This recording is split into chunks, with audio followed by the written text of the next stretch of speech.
Hey, this is Cameron and welcome to the reaction log. Whoa, whoa, whoa.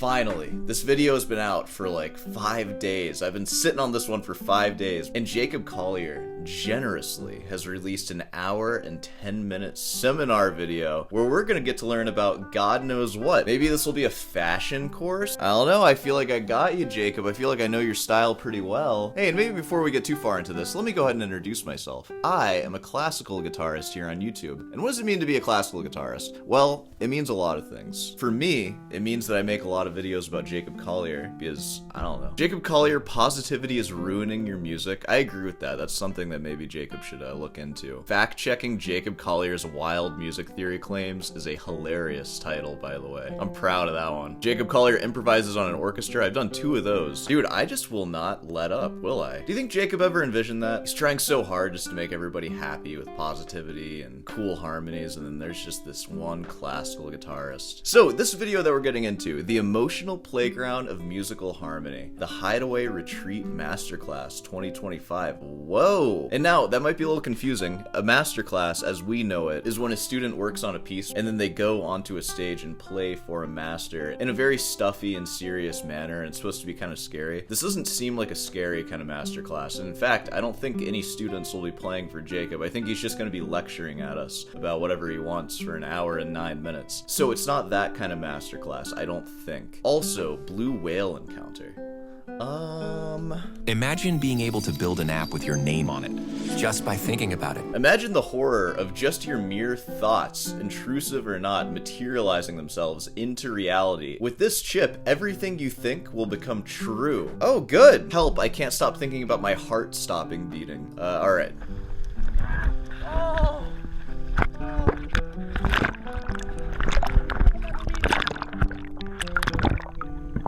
Ooh.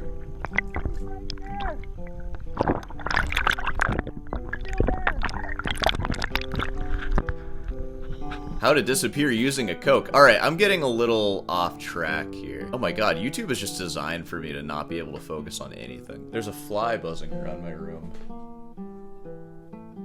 Ugh, what do I do with you? It's probably because of all the rotting food I leave around my apartment. Just not in this area though, so you can't see any of it. If you could smell what I'm smelling right now. Oh boy. Alright, without further ado, let's go ahead and jump into this one, shall we?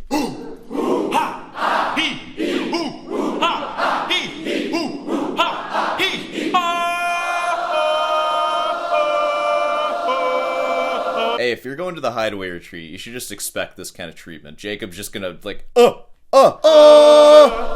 Please be seated. That's better, that's better. Why even say please, Jacob? Be seated now. That was an order, my little singers. Be seated now. I can imagine at the end of Jacob's life, Jacob having an organ where every organ key is attached to a little knife mechanism that has a person in it, and it just starts stabbing them a little bit. I spoke this morning about harmony. I spoke a lot this morning about the science of harmony. I want to spend this afternoon talking a bit more about the art of harmony, which is different. It's less about how do things work and more about how do things feel. It's not just about things agreeing with each other or being in unison with each other. Sing a unison D. Just sing the note D.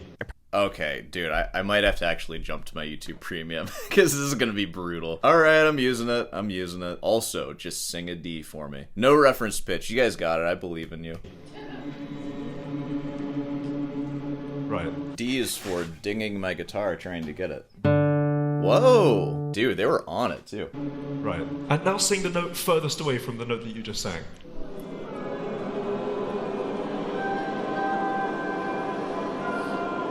Okay. I don't know if we passed that one. This side of the stage, I want you to sing D major. This side of the stage, I want you to be the furthest away from D major you can possibly be. Does that make sense? Right. Let's hear it. You guys are kind of dropping the ball right now, I'm gonna be honest. I expect more. And now, let's hit the exact opposite of D major. Ready, go.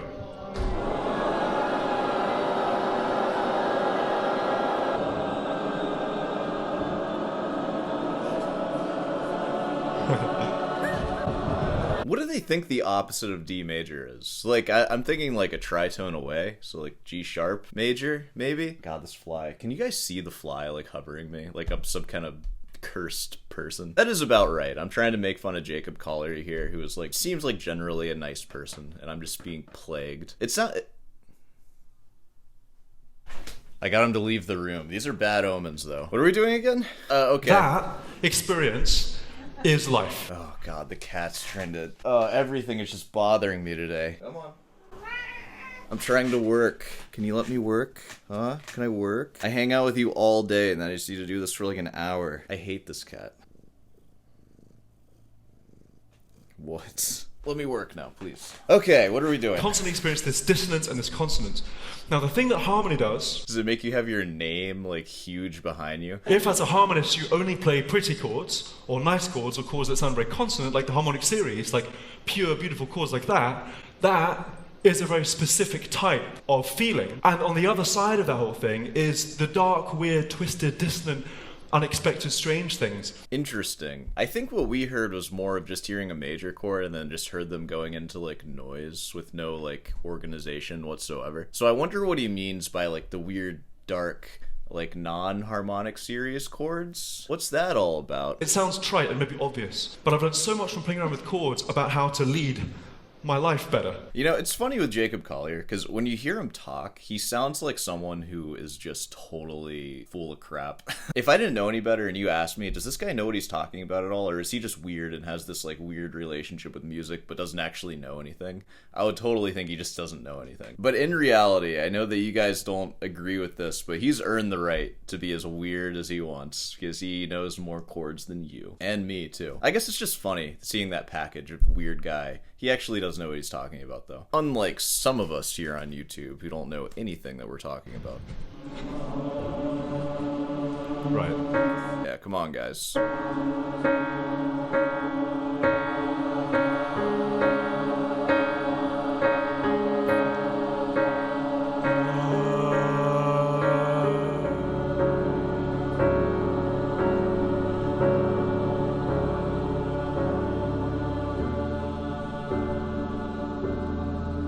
Did you feel it? Explaining a joke is like dissecting a frog. You understand it better and the frog dies again.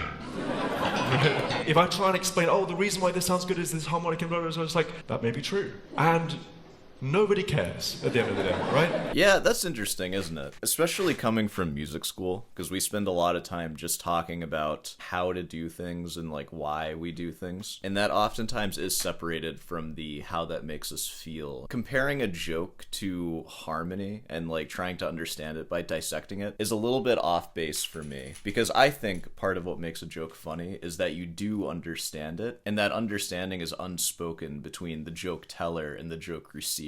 And it's the laughing that signals to each other that there is that subtle understanding, and that subtlety is ruined by the joke teller or the joke receiver explaining why they think it's funny, because it's like, we already know why it's funny. Why'd you say that? And I would think that oftentimes when you're listening to like something like harmony or whatever, you don't know what's going on, and that's why people are explaining it. And then once that's illuminated, I don't think that kills it at all, you know? You either care or don't care. But also something that's different about harmony versus like a joke is that you don't need to understand the harmony to enjoy it. You do kind of need to understand the joke to enjoy the joke, though. Yeah, so what about that? Jacob, my job is to naysay you, so I'm sorry. The feeling of being a D, I mean, there are so many Ds that one can be in this world. That's true. You can be a sore hands, or... Or this one. Or this one. In fact, you be the D and I'll show you. This one. This one. That one. That one. I'm not going to show it out of respect of the person, but it was visible. There's a guy wearing a t-shirt and a fedora. Classic move for the Jacob Collier convention, bro. At least my understanding of it, the fedora is a very dressy article of clothing. So wearing it with a t-shirt is just like... I love that. It's just a good signal to everyone else that you're a very deep thinker, and also good with the ladies, m'lady. Also, that was probably a kid. Honestly, I'm thinking back on it. When I was in 10th, I think, yeah, 10th grade, I remember there was one summer where I was going to like a summer church camp. I'm not religious, but I did go to church camps sometimes. And I remember it was the summer of 10th grade. I wore a pinstriped fedora like every day with a t-shirt, I'm sure, and like shorts. I don't think I have any pictures of it, but I did do that. And I was like, I feel like I look really good right now. I think fedoras are gonna be my thing. And they were, and it was awesome. And I feel like I still kind of keep the spirit of the fedora to this day. I just don't wear it anymore. Nah, dude, that dude was straight up yawning. Also, yeah, that's the fedora guy. I'm sorry, dude, I don't mean to put you on blast. There's nothing wrong with wearing a fedora. And if you're gonna actually bully someone for wearing a fedora, you should look at your own self, because you're probably a loser. If you're this D, and I play this chord, Yay. what are some thoughts that come to mind? Like, what would you say about the way that this chord feels? Just raise your hand. Yeah. Rest? Actually, it's not a rest. It's the opposite of rest, because I'm playing right now. Yes, you. A place like home, but it's not exactly. What? Just blowing my mind. Say it again. Oh, yeah, I love that. That's gorgeous. Anybody else? No, just shout. I'm sorry, did you say motherless? Muddled? Cheerful. Delicate, cheerful, grounded. Okay, yeah. So there's a general sense that we kind of agree. It's a stable place, a place of resting, a place that feels like home, a place that feels familiar. You could qualify this as feeling stable because it's quite low down on the harmonic series. It's only the third harmonic. You could also close your eyes and not do that and just feel it. Yeah, I feel like saying that it's stable because it's so low down on the harmonic series, I don't know. Is that why we think it's stable, or is it stable just because it's a major chord and all of us live in a society where major chords are stable? Like, especially if they're not actively going anywhere. I just feel like there's a lot of feeling stuff that you could get into that it's like, is that really how it is? And does everybody view this chord as a stable chord? Is this like universal? And if it is, why is it universal? I don't know. I'm sorry. I'm just being stupid. To me, that a fifth would feel some of those things. If I change the D that you are, and I say we're going to be this D. Uh-oh. Does this feel a little less stable now? I don't know. What are some thoughts or some ideas? Brewing. Yeah, brewing, somber, cautious. Uncertainty, yeah. Anyone? Hey, post a comment. What did that chord make you feel like? Just one word. Just say it in the comment section. Cantankerous. Just like people trying to show off right now. This is a big moment for a lot of those people too, because if they have the best reaction, say the best word that relates with Jacob the most, Jacob might come and talk to them afterwards. I think Ben Bloomberg showed me this like 10 years ago when I visited MIT, and he was like, have you heard about the Russell circumplex model? Has anyone actually heard of the Russell circumplex model by any chance? Okay, sounds like we might be getting a little technical here. I've never heard of that. I would have been quite surprised.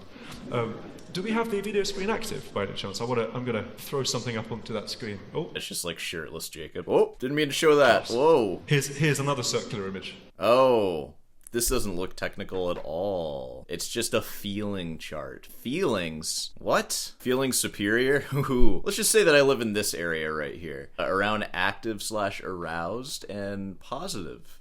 Never would have thought. This is where I actually live. Miserable. Just miserable. With harmony, there's all sorts of ways of plotting the map and the way that it works and the balance of it all. And this is a way to do it. I don't know. That's, again, with Jacob. If I was just hearing him talk and I didn't know any better, I would think that he's full of it. I feel like there's no way you could sight read like a crazy person and arrange such complex stuff. There's no way you could do that just based on how you're talking, because nobody who talks about music in this like whimsical feeling-based way is actually good. It's just an experience I've had. But that's how he's talking. So let's hear him out. I'm sorry. My favourite maps I've ever seen for emotions and plotting them on a two-dimensional plane, which is obviously ridiculous and redundant, but also interesting for the point of discussion. Oh, okay. Well, so he's just kind of showing this for fun then. I'm glad he said that. It's ridiculous and redundant, but it is fun. So let's look at it. Negative to positive, right?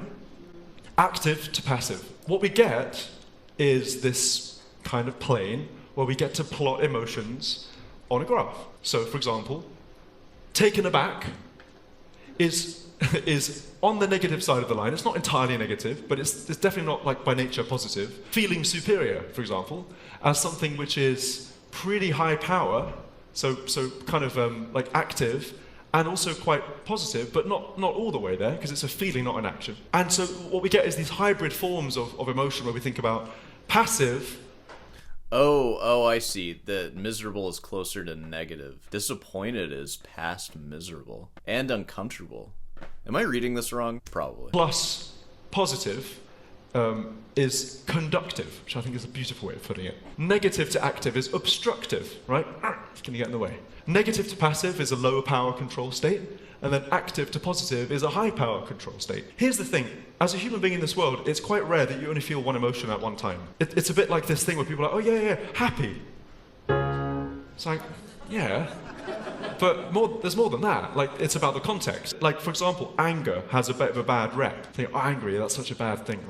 You know, causing all sorts of trouble. And sure, it can be pretty obstructive. I think of anger as a much more high-powered state than, like, being numb, for example. If we're numb, we really have a harder time, or I have a harder time when I feel numb, activating the equipment to fire something. But something like anger can graduate from anger into, like, passion, you could say, for example. And passion can graduate into energy or joy, even. Take one state, and without feeling the need to change or ignore it or push it down or sort of repress it, you actually get to use the vitality of it to power the next period, like the feeling of growth. I think the same can be true, like, when you want to be really disobedient. This is another one of my favorite ways of creating energy. It's like, if I don't have energy, just try, like, breaking something, breaking the rules of something. I don't mean, like, causing another person damage, just, like, flipping the script a little bit, doing something unexpected. And I can think of shows, like live performances, where I'm a bit on fumes, and I'm on stage and I'm thinking, I need to generate some friction here somehow, and then I just do something,